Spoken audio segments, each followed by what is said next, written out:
بخاری شریف میں قبیلہ غامدیہ کی اس عورت کا تذکرہ موجود ہے جو خود آئی تھی، کوئی گرفتار کر کے نہیں لایا تھا، از خود آئی۔ احساس پیدا ہو گیا نا گناہ کا۔ یہاں بہت ساری غلطیاں کر کے بھی لوگ جب اپنی بات کرتے ہیں تو کہتے ہیں کبھی یاد تو نہیں کسی کے ساتھ زیادتی کی ہو، یاد تو نہیں کبھی کسی کا، بھئی آپ نے اتنے بڑے ولی ہونے کا دعویٰ کر دیے۔ انسان تو انسان رہتا ہے۔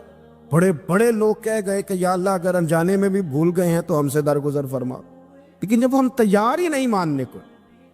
حضرت انس بن مالک کہتے ہیں وہ خاتون آئی، کو پکڑ کے نہیں لایا، کسی 14 دنوں کے ریمانڈ پہ نہیں اسے منوایا گیا، اسے وہ خود بخود آئی، اور کریم محبوب علیہ السلام کے سامنے جب وہ کھڑی ہوئی تو اتنے درد سے میں نے کم لوگ روتے دیکھے ہیں جس درد سے وہ روئی۔ عرض کرنے لگی حضور میں غلطی کر بیٹھی ہوں، مجھ سے زنا ہو گیا، مجھے پاک کر گئے۔ تو محبوب کریم علیہ السلام نے فرمایا تو کیسے ثابت کرے گی تو نے گناہ کیے؟ یعنی مجرم کو ثابت کرنا پڑ رہا ہے کہ میں گناہ گار۔ یہ وہ کمال ہے کہ انسانوں کو احساس ہونے لگے کہ یہاں ہم غلط ہیں۔ جب اعتراف جرم ہوتا ہے، جب بیماری کی تشخیص ہوتی ہے تو پھر اس کا علاج بھی ہو جاتا ہے۔ حضرت انس بن مالک کہتے ہیں وہ عرض کرنے لگی حضور میرے پیٹ میں ناجائز بچہ ہے۔ حضور نے فرمایا جا جب بچہ پیدا ہو تو پھر آنا۔ وہ 8 ماہ کے بعد آئی تو اس کی گود میں پھول سا بچہ تھا۔ حضور نے فرمایا واپس جا، جب روٹی کھانے لگ جائے تو پھر آنا۔ وہ 2 سال 2.25 سال دودھ پلاتی رہی، پھر جب آئی تو بچے کے ہاتھ میں روٹی کا ٹکڑا تھا۔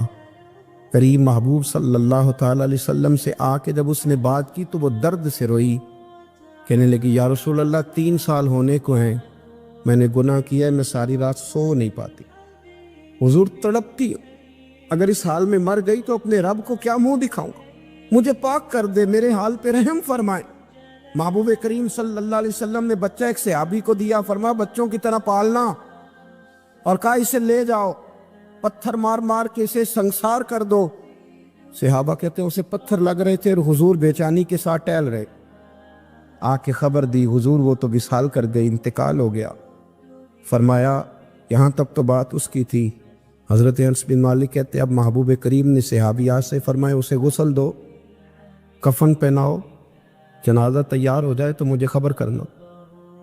حضرت انس بن مالک کہتے ہیں غسل ہوا، کفن ہوا، جنازہ تیار ہوا تو حیران ہم تب ہوئے جب میرے محبوب نے فرمایا صفے بناؤ، میں خود جنازہ پڑھاؤں گا، میں خود جنازہ پڑھاؤں۔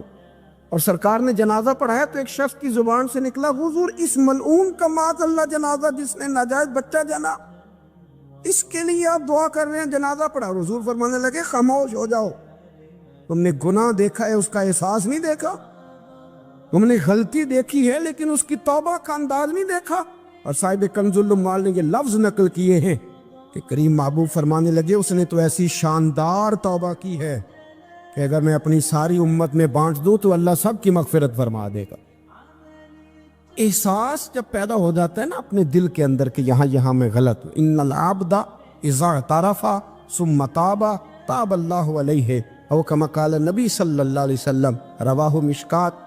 حضور نے فرمایا جب کوئی بندہ کہتا ہے نا اللہ میں بھول گیا تھا، اور پھر وہ توبہ کرتا ہے تو رب اس کی توبہ کو فوراً ہی قبول فرما لیتا ہے۔ حضرت عبداللہ بن حذافہ جہاد کر رہے تھے، روم کے عیسائیوں نے گرفتار کر لیا، 1000 آدمی نے مل کے پکڑا، گرفتار نہیں ہوتے تھے صحابی، 1000 آدمی نے گھیرا ڈالا، گرفتار کر کے لے گئے۔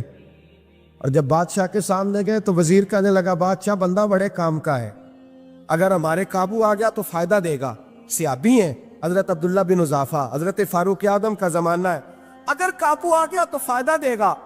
بادشاہ کہنے لگا کیوں، کیا خوبی ہے؟ کہنے لگے ہم 1000 آدمی تھے، یہ اکیلا قابو نہیں آ رہا، تو 1000 آدمی تھے، اگر ہماری فوج میں شامل ہو گیا تو بہت بڑا جرنیل ملے گا۔ بادشاہ کہنے لگا کوئی مسئلہ نہیں، 2-3 چیزیں ہوتی ہیں بندے کو خریدنے کے لیے، خرید لیتے۔ بادشاہ کہنے لگا عبداللہ جتنی دولت تجھے چاہیے میں تجھے دے دیتا ہوں، میرے لشکر میں آ جا، معاذ اللہ اسلام چھوڑ دے۔ حضرت عبداللہ بن حذافہ کیا فرماتے ہیں بڑا تو بیوقوف ہے، میں نے دولت کمانی ہوتی تو مدینے میں بیٹھ کے تجارت کرتا، میں دولت کمانے نہیں نکلا، میں تو رسول اللہ کی رضا کمانے کے لیے نکلا ہوا ہوں۔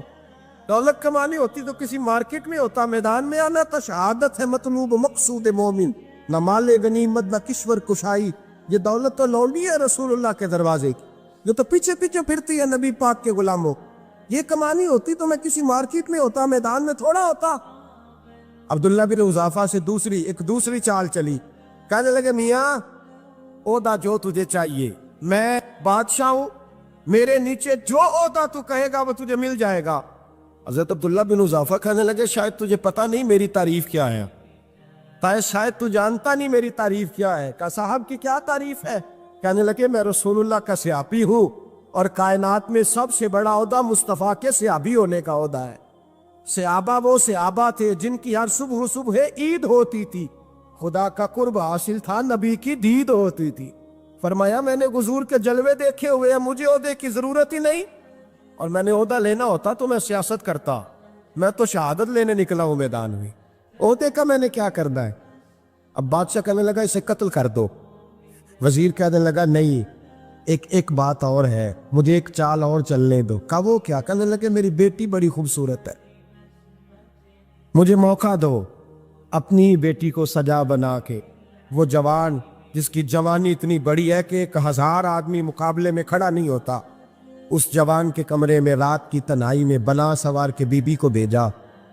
وہ بی بی کہتی ہے میں ساری رات بن سور کے اس صحابی کے کمرے میں بیٹھی رہی، لیکن یہ کیا شخص تھا، ساری رات ہی مصلے پہ بیٹھا رہا، ساری رات ہی۔ کچھ دیر تھک جاتا تو یہ کریم رسول پہ درود پڑھنا شروع کر دیتا۔ بی بی کہتی ہے سحری ہو گئی تو میں نے چھو کے دیکھا کہ انسان ہے کہ جن ہے، یہ بندہ ہے کہ فرشتہ ہے، چھو کے دیکھا۔ کہنے لگے پیچھے ہٹ جا۔ میں نے کہا میں نے تو سنا تھا تو 1000 کے مقابلے میں ہے، اور تو اتنا بے حصہ ہے کہ بنی سوری دلہن بیٹھی ہے، تو نے نظر نہیں کی۔ عبداللہ بن حذافہ، بی بی کہتی ہے نظر پھر نہیں اٹھائی، نظر پھر جھکی ہوئی ہے۔ کہنے لگے بی بی میں مجبور ہوں، اب میرے اوپر کوئی حسن نہیں چلتا، میں نے جلوائے بددہا کا دیدار کیا ہوا ہے، اب میری نگاہوں میں جچتا نہیں کوئی، اس لیے کہ جیسے میرے سرکار ہے ایسا نہیں کوئی۔ کبھی بھی اب نہیں کسی کا میرے اوپر جادو چلتا، میں نے مصطفیٰ کو، اور کہا ذرا پیچھے ہٹ کے بیٹھ، مجھے میرے رسول نے غیر محرم سے بچنے کا حکم دیا ہے، ذرا پیچھے ہٹ کے بیٹھ۔ سحری کا وقت تھا تو بی بی کہتی ہے اس نوجوان کے جملے میرا سینہ چیر گئے، کلیجہ پھٹ گیا، چیخ نکلی، میں کفر کے عالم میں روئی۔ میں نے کہا مجھے بتا تو صحیح، آخر یہ جذبہ کہاں سے ملتا ہے، آخر یہ روشنی تو میں نے دیکھی نہیں، کہاں سے آتی ہے؟ ایک میرا باپ ہے جو بنا سور کے مجھے تیرے کمرے میں چھوڑ گیا، بتلا یہ کہاں سے کیف آتے ہیں؟ عبداللہ بن حذافہ کہنے لگے اگر کیف لینا ہے تو بھی میرے مصطفیٰ کا کلمہ پڑھ جا، آجا دروازے رسول پہ جھک جا، مل جائے گا۔ سویرے دروازے پہ باپ آیا بیٹی سے رزلٹ لینے، دروازہ کھولا تو بیٹی نقاب پہنے باہر آئی۔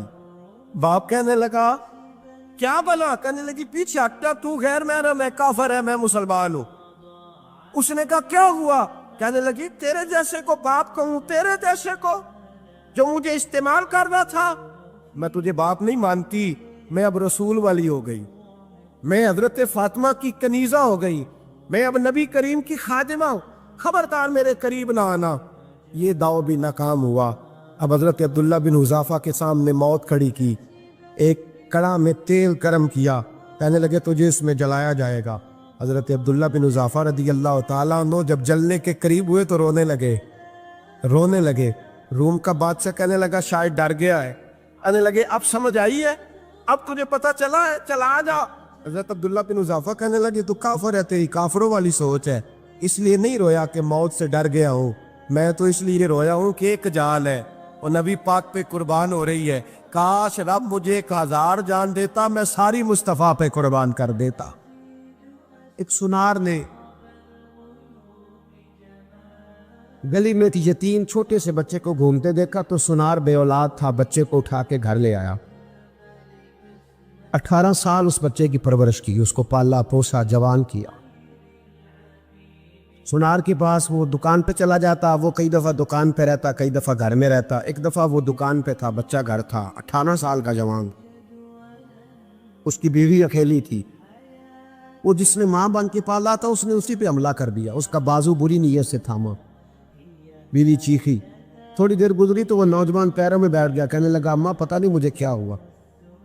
شام کو سنار آیا، بیوی چیخنے لگی، چلانے لگی، کہنے لگی آج عجیب بات ہوئی، جس کو میں نے جگر کا خون دے دے کے پالا اسی نے گندی نظر ڈالی۔